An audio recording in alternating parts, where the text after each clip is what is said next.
विषाक्त खाद्य खाई 30 रु ऊर्ध्व बालेश्वर मुख्य चिकित्सालय डायरिया वार्ड भर्ती होती। गतकाली बालेश्वर सदर निर्वाचन मंडली अंतर्गत बुआण पंचायतर बड़सिंदिया ग्रामर आदित्य प्रधान जो अंत्येष्टिक्रिया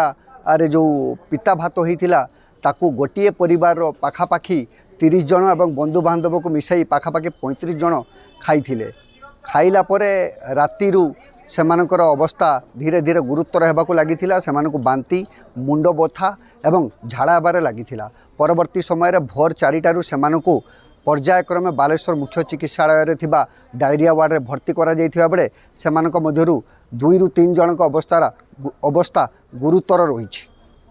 तो पिता हाथ खाई पाटियाटी पड़े पिता हाथ खाई दिन दिन 1:30 कि 2टा भितर खाई रात शोचु आ सका राति 2टा बड़े पाक झाड़ा बांति ज्वर समस्त आम खाई टोटाली 30 ରୁ 32 फैमिली गोटे आम फैमिली खाइला भितर तो राति 5 ରୁ 3 भितर सब गोटे आम सब आस झाड़ा ज्वर बांति आम टोटाल 30 ରୁ 32 आउरी 5 जन भाईगा झाड़ा बांति है आसनु आम तो पिता हाथ आनी डालमा भात आ कि ना आलू खाई आम घर भितर किसी पड़ी आम तो जानी ना आम से पड़ी डेंगी उपर आम तो जानी गोटे परिवार कका बड़ापा भौणी भाई पुओ सान टे भल लगुच झाड़ा बंद था फिर तथा 2टा झाड़ा है फिर मुंड ज्वरटा रोच मुंड घोर आ तो कका पका तो बहुत अच्छे माँ अच्छा डाक्तर सकाल आसते देखिए गले सेलाइन देते मेडिसिन देते। पंचायत आमर बड़सिंदिया गाँव में गत सोमवार दिन से मोर जड़े बंधु आदित्य प्रधान तांकर एक्सपायर्ड करिगले से मरीजा परदिन तांकर बड़ परिवारटे पाखापाखि 25-30 जन परिवार रे आ बंधु एमती सब से माने पिता भात खाई से पिता भात बहु मैंने सब रांधि भात डाली एमती करते किंतु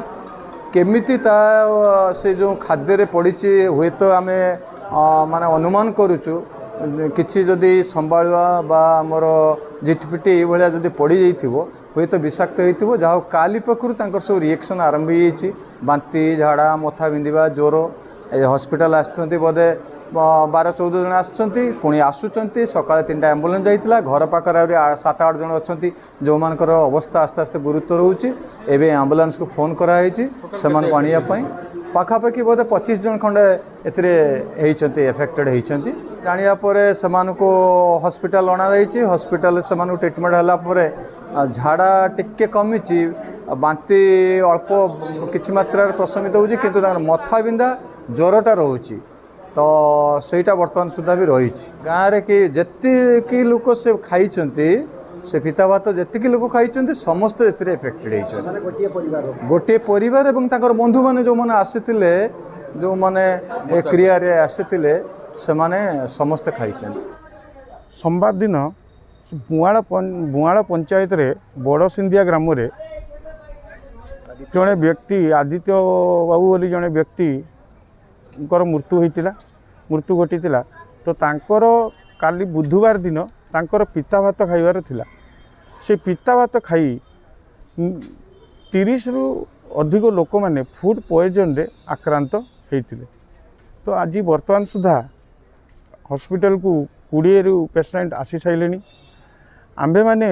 सदर विधायकंकर